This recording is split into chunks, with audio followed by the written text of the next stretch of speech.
Janaína e Michele, obrigado mais uma vez por estarem aqui com a gente. Vamos falar sobre a questão de educação de filhos. Quais são os desafios, na opinião de vocês duas, para a educação nos dias de hoje? Bom dia mais uma vez. Prazer estar aqui, sempre, né, Jana? Sempre. Quem que pode começar aí para falar aí? Tá mais difícil educar filho hoje do que no passado? O que é que vocês acham? O que é que as mães relatam para vocês, uma vez que vocês têm muito contatos com as mães? Sim. Em função aí dos vários papéis que a gente assume, né, e a gente veio assumindo ao decorrer desse tempo todo, está mais difícil. Tá mais difícil, Está né? mais difícil. Então, nós acreditamos hoje qual é o maior desafio? É a dedicação a esse papel que é tão importante, que é a educação de filhos, né? É a não terceirização desse papel. É eu não delegar essa tarefa para babá, por mais sensacional que ela seja, não delegar essa tarefa para a escola, por melhor que seja a escola, por mais alinhada ao que eu acredito que ela esteja, porque é um papel que é exclusivamente do pai, da mãe, do cuidador dessa criança. Né? Então, hoje nós vemos assim, que a maior dificuldade é essa. Eu assumi o papel, a educação é minha responsabilidade, né? Escolhi ser mãe e preciso me dedicar a isso, né? Até porque a babá e a escola são redes de apoio importantes que me ajudam aí a ter uma maternidade mais tranquila, mais leve. Só que a essência, os meus valores, o que é importante ali para a dinâmica da minha família, quem sabe sou eu. Né? A babá e a escola nem sempre vai estar alinhada a esses valores. Então, é importante que eu passe isso para o meu filho, que eu eduque meu filho. Né, antes de fazer a pergunta, deixa eu só fazer um pequeno detalhe aqui. A gente, da nossa idade, assim, né, que a gente tem na faixa dos 25, 30 anos, né? Isso. A gente tinha a babá eletrônica, era a televisão. Hoje a babá mudou um pouco. Essa babá eletrônica é o tablet, é a internet, que também é tão nocivo quanto talvez a TV. Como é que vocês veem essa questão? Eu acho que essa questão de nocivo ou não nocivo é um pouquinho subjetiva, né? Eu fui, né? Fruto dessa geração aí de televisão e tal. E não acho que eu tenha uma educação ruim, que eu tive uma base ruim por conta disso, né? Mas eu estava na televisão, mas quais programas eu assistia, meus pais sabiam, né? A minha avó acompanhava, enfim, sempre havia uma supervisão do que estava acontecendo, né? Eu acho muito difícil e acho até que não é saudável hoje em dia você excluir a criança do mundo digital totalmente, né? Assim como não acho correto também você deixá-la totalmente imersa no mundo digital. Então o que a gente precisa é de um equilíbrio. É buscar quais são os programas, quais são os jogos, quais são as atividades num tablet que o meu filho pode fazer. No caso, eu tenho um filho, né? Então, todos os dias ele brinca um pouquinho, mas é um tempo curto e é um tempo onde alguém está prestando atenção no que ele está fazendo, né? Porque algumas coisas que a gente considera seguras, às vezes não são tão seguras.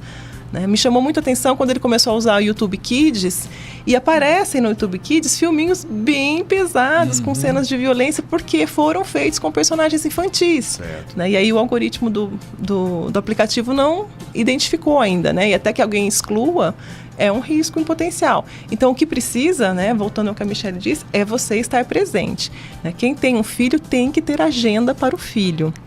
Essa agenda não vai ocupar 24 horas do seu dia. A gente sabe que precisa trabalhar, que precisa estudar, que precisa fazer uma porção de coisas, né? Mas existem os tempos-chave que você tem que reservar para acompanhar, então, como está indo a escola, como está indo a babá e que tipo de atividade você vai dar para ele fazer nos momentos em que você precisa que ele se distraia, né, com a babá eletrônica. Janaína e Michele, bom dia. Um prazer recebê-las vocês novamente, Daniel, aqui na Top. Aproveitando essa questão, né, da internet, na nossa geração, na questão... Geração jovem. Na questão da TV, a TV tem a programação dela. Sim. Então, os desenhos... Hoje tem até um acesso maior à TV por assinatura e tal, mas, por exemplo, na nossa época, sim, né, Daniel, o número de pessoas que tinham TV por assinatura era pequeno. Sim. Então era a programação básica de TV. Os desenhos passavam ali pela manhã, à tarde e à noite não. À noite era filme, novela, enfim, coisas que as crianças até não se interessavam muito. Hoje tem acesso a qualquer hora, a qualquer coisa. Está sempre disponível ali, a um clique, a criança pode assistir um desenho, assistir um filme. Nesse cenário, como equilibrar? Você falou que é importante não excluir, mas como equilibrar o tempo? Qual o tempo? Que não sei se é o tempo ideal, mas para conseguir equilibrar que não seja nem pouco e nem muito, se é que tem esse tempo. Sim. Esse tempo, na minha opinião, ele existe, mas ele não é algo fixo. Não tem uma receita que eu possa te dar. Olha, é 1h05 por dia, né? Então, eu tenho o meu tempo que faz sentido dentro da minha casa, na forma que eu educo o meu filho. Varia muito se a criança fica o dia todo na escola, se não fica. Então, qual a necessidade, né, de aí aproveitar a babá eletrônica, tá? Mas precisa sempre lembrar que o responsável pela escolha é o adulto, né? Tentar agradar a criança deixando que ela assista tudo que ela quer não vai ajudar na educação dela, né? A questão dos limites se aplicam em tudo, inclusive nas escolhas, né, da televisão. Então não dá para deixar que ela assista tudo, não dá para restringir tudo, mas qual é a receita certa, né? Então tá, enquanto eu preparo o jantar eu preciso que ele veja. Então tá bom, 40 minutos para preparar o jantar é suficiente, não é? Enfim, né? Ainda assim ele está ali na sala ao lado, eu estou ouvindo o que ele está vendo, né? Percebe? E como combinar isso com a criança depois que tira, ela começa a chorar? Aí que é o meu grande desafio, né? Aí vem os combinados. Essa é uma parte interessante. Exatamente, a questão dos combinados. Os combinados, eles são importantes e eles fazem parte do aprendizado da criança, mas não é em todas as idades que ele vai ter maturidade para entender o que é combinar, né? Existem fases em que ele só entende a exigência, né? E aí você vai ter que aturar um pouco de choro até que ele perceba que existe uma autoridade ali sendo exercida, se for uma criança menor de 2 anos, sim, por exemplo, sim, né? Não importa o quanto você queira combinar, a maturidade dele não é suficiente para ele entender, né, que existe ali o combinado. Mas depois, mais velho, por mais que ele proteste, ele vai aprendendo. O meu filho tem 5 anos, então hoje ele vem propor pra gente para combinar coisas já. Né? Ele já entendeu como funciona. Já é uma dinâmica estabelecida ali, exatamente. Né? E existem coisas que são possíveis de combinar, né? E existem outras que não são possíveis de combinar, né? Então a gente veio conversando sobre isso. Então, por exemplo, para uma família religiosa, ir à igreja uma vez por semana, em geral nos domingos, né? Não é uma questão de combinar, é uma questão, agora é a hora de pôr a roupa e ir para a igreja, né? Isso não está sob discussão, né? Então você não combina aquilo que é obrigatório para ele fazer, né? Então o meu filho pode assistir TV nos horários que a gente já determinou, mas na hora da refeição ele não assiste TV. Então na hora da refeição não tem TV. Ele vai pedir, vai insistir? Ele vai pedir, ele vai insistir, né? E aí quem tem que lembrar, né, da importância do combinado é o pai e a mãe. A forma como a criança menos aprende, ela leva mais tempo para aprender, é através do combinado verbal. Então a gente ouve muito aquela famosa frase, já falei 1000 vezes. Verdade. A minha filha, pelo menos 3 vezes na semana, ela me pede para almoçar vendo um filme. E é um combinado em casa não assistir televisão durante as refeições. Então, assim, eu vou repetir isso quantas vezes forem necessárias, da melhor forma possível. Não pode, digestão é melhor quando a nossa postura na mesa, eu presto atenção no que eu tô comendo, a comida fica muito mais gostosa quando eu presto atenção naquilo que eu tô comendo. E repetir, no meu caso, repetir isso 3 vezes por semana. Né? E uma coisa muito assim, importante de se levar em consideração em relação aos combinados, que antes de combinar com a criança, é preciso que os pais estejam ali na mesma vibe, na mesma linha, estando casados ou não. Um exemplo aqui simples, banho é uma questão de higiene e é importante que seja feito todos os dias, né? Pode ser que na casa do pai esse banho aconteça de manhã, na casa da mãe à tarde, ok, não tem problema em relação aos horários, mas é necessário que se faça. Então, assim, esse alinhamento entre os pais, para que não cause nenhum estresse, nenhuma insegurança e nenhuma confusão na criança, também é muito importante. Vocês falaram uma questão que eu acho muito interessante, que é assim, a questão do choro. A criança vai chorar mesmo, e até uma forma de testar os limites dos pais. E tem pais que não sabem, às vezes, lidar com essa questão do choro. Qual seria o conselho que vocês dariam? Chorou, deixa chorar é bom pra saúde. Porque a gente sabe, vocês que são, a gente que já é pai, Daniel, um dia ou será, mas a gente sabe qual é o choro de dor. Não, mas eu tenho um sobrinho de 1 ano e meio, ele testa bem esse negócio de celular. Se não tirar o celular dele, chora. Até 3 vizinhos do lado conseguem ouvir ele chorando. É um negócio absurdo. Sim. E tem muitos pais que não sabem lidar com essa questão do choro, né? O choro da dor a gente sabe muito bem qual é. Agora, esse choro da mãe, como lidar com isso, meninas? É firmeza e amor, né? O choro, no caso dos combinados, não é que você combinou e que vai ser maravilhoso, lindo e vai dar tudo certo. Não. A criança, ela tem fases diferentes. Então, ela tem a fase de jogar o brinquedo no chão, que é a fase mais bebezinha. Ela tem a fase de sair riscando as paredes da casa, né? E ela tem aquela fase de tentar ganhar tudo no grito. A gente tem que se colocar numa postura de entender que a criança, ela não está fazendo aquilo só para desafiar a gente, para irritar e para levar a gente assim no nosso limite máximo. Não, ela está fazendo aquilo porque ela está em constante interação com o mundo e ela está aprendendo a forma de lidar. Então, você ter... são duas coisas importantes, né? É dedicação e paciência. Não tem como você gritar na mesma altura, ficar da idade da criança. A criança, a gente tem que levar em consideração que por trás de todo comportamento existe uma necessidade. E às vezes a questão dessa criança estar berrando e estar chorando tanto, ela só está precisando de um acolhimento, de um abraço. Né? Às vezes eu já sofri altas birras, a Jana sabe, com a minha filha, em locais públicos. Várias, assim, né? Dela pegar um sapato no meio da Alameda e tacar na cabeça de sei lá quem, pessoas que eu nem conhecia. Enfim, quando eu tive melhor resultado? Quando eu acolhi essa criança, naquele âmago da birra, naquela loucura toda, eu tive um resultado muito melhor quando eu acolhi, quando eu abracei e fiquei ali um tempo junto, do que quando eu me estressei e gritei.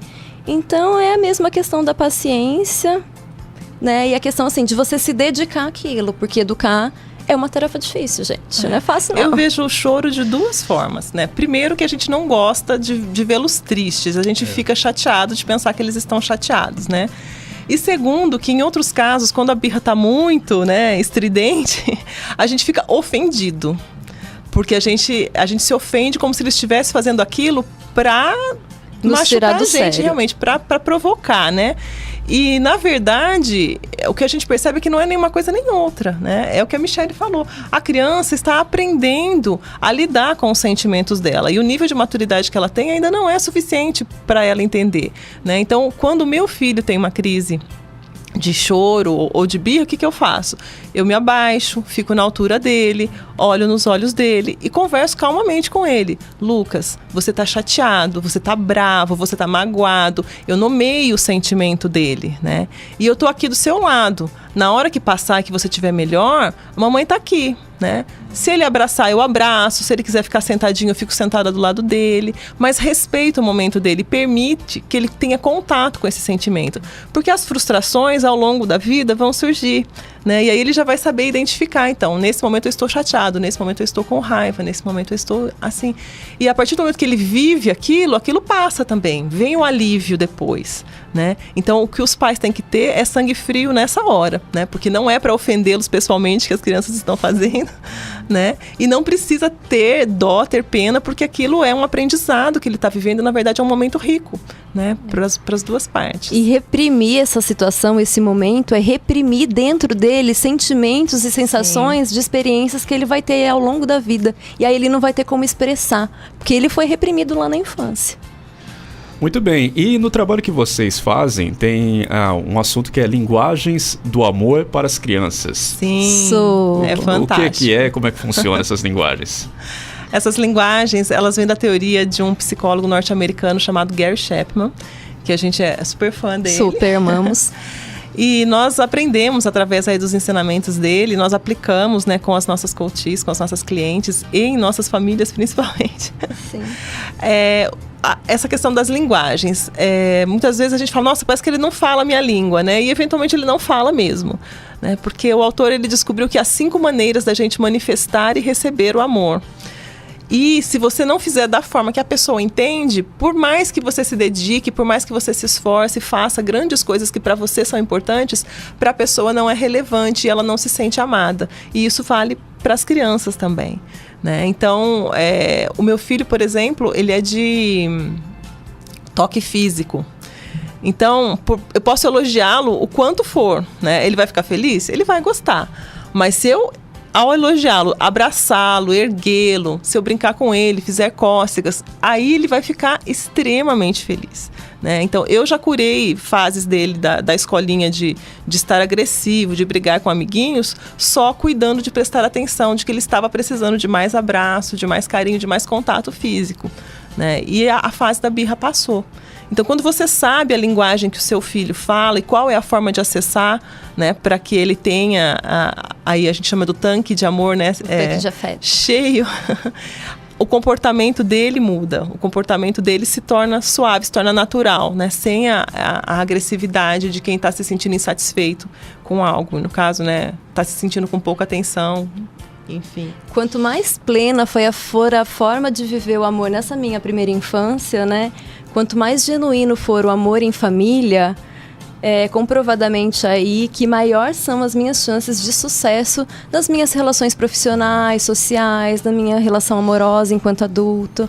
Então é extremamente importante. Vocês falaram, toque físico é uma das linguagens. Quais são as outras? A minha filha, por exemplo, é tempo de qualidade. Tempo de qualidade, né? E aí, isso é difícil hoje em dia para pais que trabalham o dia inteiro, né? E aí tem também presente, palavras de encorajamento. Isso. Vamos lembrar da quinta, sempre fica uma. Sempre fica uma. Toque físico, palavras de encorajamento, atos de serviço. Atos de serviço. Que é quando a pessoa gosta de ajudar ou de receber ajuda, né? Quer dizer, o pai e a mãe entendendo como a criança funciona, fica não vou dizer, educar filhos é uma tarefa árdua, diária, e começa e não tem hora para acabar, né? Não tem horário, não tem nada disso. Mas vamos dizer assim, você consegue compreender melhor o seu filho ou sua filha. Melhor preparado você está para nutrir o seu filho de amor. Eu nem classifico na questão até do entendimento, porque às vezes a sua linguagem é diferente, então o entendimento talvez você nunca tenha, mas você precisa aceitar e acolher e entender que ao manifestar nos comportamentos em que ele recebe como amor, a relação flui de uma forma completamente diferente. Né? Então, identificar qual é a linguagem do seu filho e manifestar para ele na linguagem dele muda uma relação. Muito bem, Daniel, estamos em cima da linha aqui, né?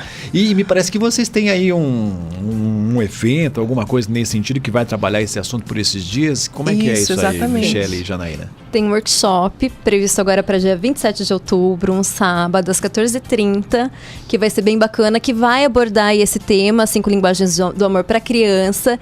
E aí a gente tem técnica e ferramenta para aplicar com as mamães para que elas estejam aí aptas, né? A conhecer normalmente, porque às vezes a gente vive tanto no mundo sensorial ali com a criança, mas é conhecer um pouquinho das possibilidades de viver essa maternidade de uma forma mais gostosa, de nutrir as crianças daquilo que é importante para elas. Como que as pessoas podem saber mais sobre isso, se inscrever, como é que funciona tudo isso? Vocês podem acessar pela nossa fanpage no Facebook, MM Coaching para Mães, ou fazer contato pelo celular, né? O meu é 14 981 144 0168. Ou pelo meu, Michele Vale, o meu é 14 98141 7766. E vai acontecer aonde? Dia 27 de outubro. Aqui em Bauru. O local a gente ainda não fechou, está em andamento, tá? Mas dia 27 às 14h30. Muito bem. Vai ser o quê? Quanto tempo vai ter esse workshop? Em torno de 2 horas, 2 horas e meia. Isso. Então tá aí, você que tá em casa, música mamãe, tá certo? Você que é papai também pode. Papai também pode. Claro. Sempre costumo dizer que o pai, ele fica relegando, tem filho, dá atenções, né? No casamento é pra noiva. Quando nasce o filho, o pai vira um mero carregador de coisas, mas não, né? É importante, a participação do pai é importantíssimo. E a gente tem percebido que hoje os pais têm participado. Sim, bastante. Isso é excelente pra criança, pro pai e para a mãe. Todo mundo ganha com isso. Muito bem. Michele e Janaína, obrigado mais uma vez por vocês estarem aqui com a gente, tá bom? Dividir o conhecimento, compartilhar. Eu creio que quem está em casa aproveitou bastante. Essa entrevista vai para o nosso canal do YouTube. Se você perdeu, você vai poder conferir lá. Mais uma vez, muito obrigado. Bom dia para vocês. Obrigada. Nós que agradecemos, Eduardo, Daniel. Muito obrigada, viu?